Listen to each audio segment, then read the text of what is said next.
During the Second World War, the British Indian Army fought across Africa, the Middle East, Europe, and Asia, from the burning sands of Libya to the jungles of Burma and the mountains of Italy. However, despite its huge size and sacrifice, its role has often been overlooked. In truth, it was the largest volunteer army in history, with over 2.5 million men under arms. But how capable was this massive force? How did it perform in battle, and what made it such a significant part of the Allied victory?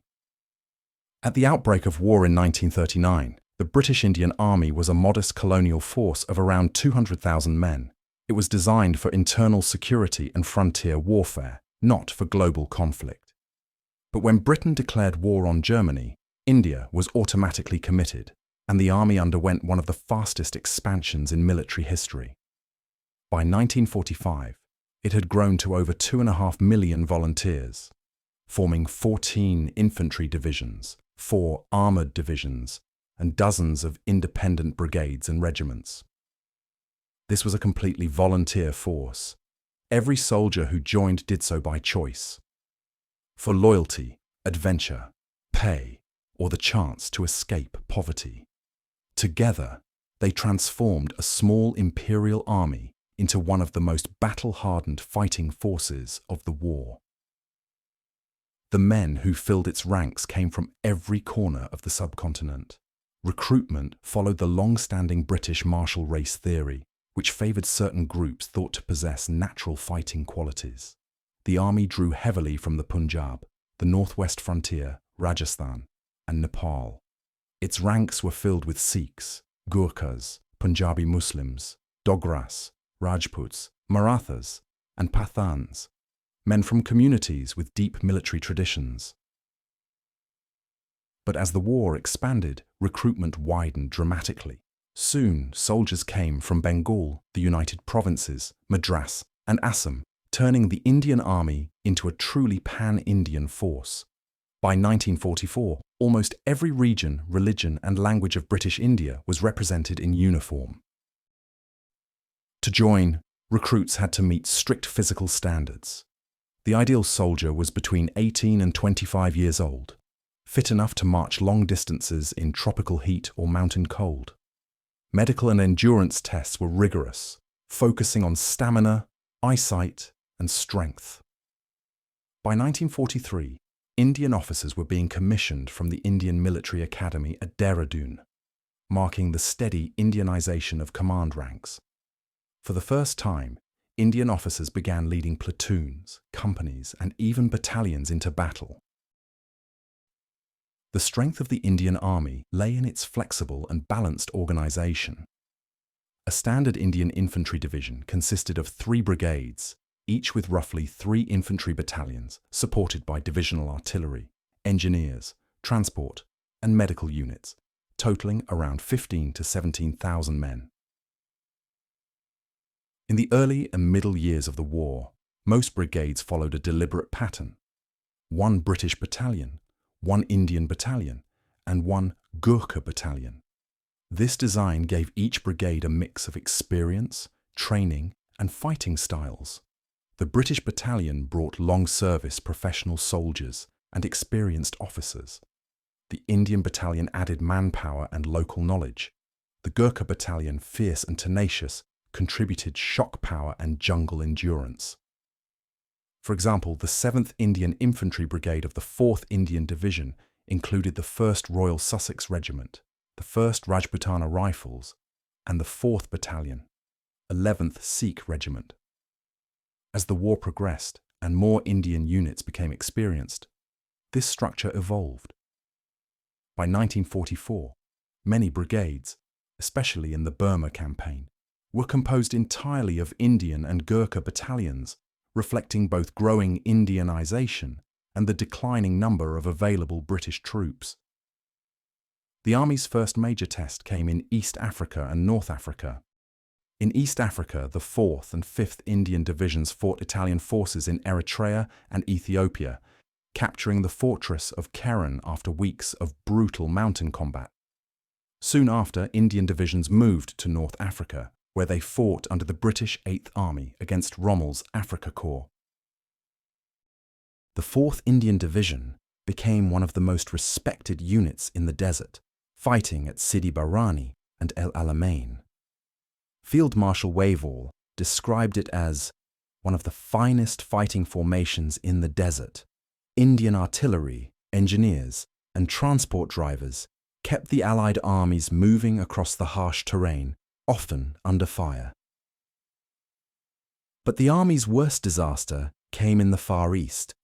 In December 1941, Japan entered the war, and Indian divisions defending Malaya and Singapore faced a devastating defeat. The 9th and 11th Indian Divisions, poorly equipped and unsupported, were outmaneuvered by Japanese forces who advanced rapidly through the jungles. Despite brave stands by units like the 30th Punjabis and 16th Dogras, the campaign ended in disaster. When Singapore fell in February 1942, over 40,000 Indian soldiers were taken prisoner. Many later joined the Indian National Army under Subhas Chandra Bose, hoping to fight for India's independence alongside Japan. It was one of the most complex and controversial chapters in Indian military history, showing both loyalty and rebellion in equal measure. After this disaster, the Indian Army reorganized and returned to the fight.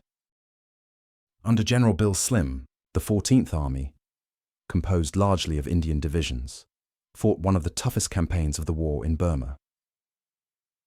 At Imphal and Kohima in 1944, Indian and British soldiers held out for months against repeated Japanese assaults. The fighting was so close that, at Kohima, the two sides fought across a tennis court. When the siege was lifted, the Japanese suffered one of their worst defeats of the war. From then on, the Indian Army went on the offensive, retaking Mandalay, Meiktila, and finally Rangoon in 1945. By the war's end, Slim's Indian divisions had become some of the most skilled jungle fighters in the world. While the bulk of the Indian Army fought in Asia, several divisions also served in Europe. The 8th Indian Division fought in Italy from 1943 onward, crossing the Rapido and Gari rivers and enduring the brutal assault on Monte Cassino. The 10th Indian Division joined the Italian campaign later, while Indian engineers, mule companies, and medical units supported the Allied advance through the mountains. Leadership played a crucial role in this transformation. General Sir Claude Auchinleck, Commander-in-Chief in India, pushed hard for modernization and greater Indianization. Under his guidance, Indian officers began to rise in both competence and confidence. Figures like K.M. Cariappa, K.S. Thimaya, and S.M. Srinagesh distinguished themselves in combat and would later lead the armies of independent India. The Indian Army also produced numerous heroes whose courage was recognized at the highest level. Naik Yeshwant Gaj of the Maratha Light Infantry received the Victoria Cross for single-handedly destroying several German positions in Italy before being killed. Rifleman Ganju Lama of the 7th Gurkha Rifles won the Victoria Cross in Burma after knocking out Japanese tanks while wounded. Sepoy Kamal Ram of the 8th Punjab Regiment received his Victoria Cross at just 19 for storming enemy bunkers at Monte Cassino. By the end of the war, Indian soldiers had earned 31 Victoria Crosses, more than 200 Distinguished Service Orders, and thousands of other decorations for gallantry. So how capable was the British Indian Army? In 1939, it was a small colonial force. By 1945, it had become one of the largest, most experienced, and most professional armies in the world. It fought successfully in deserts, mountains, and jungles. It learned modern combined arms warfare, developed strong logistics networks, and produced officers and soldiers of the highest caliber. Its logistical achievements alone were staggering, building roads and airfields through jungles and mountains, supplying entire armies in some of the most inhospitable terrain on Earth. By every measure, manpower, training, endurance, and versatility, the British Indian Army proved itself to be one of the most capable forces of the Second World War. Thanks for watching. So what do you think? How capable was the British Indian Army in World War II? Let me know in the comments below. And if you have enjoyed this video, then please like, share and subscribe for more analysis of the Second World War.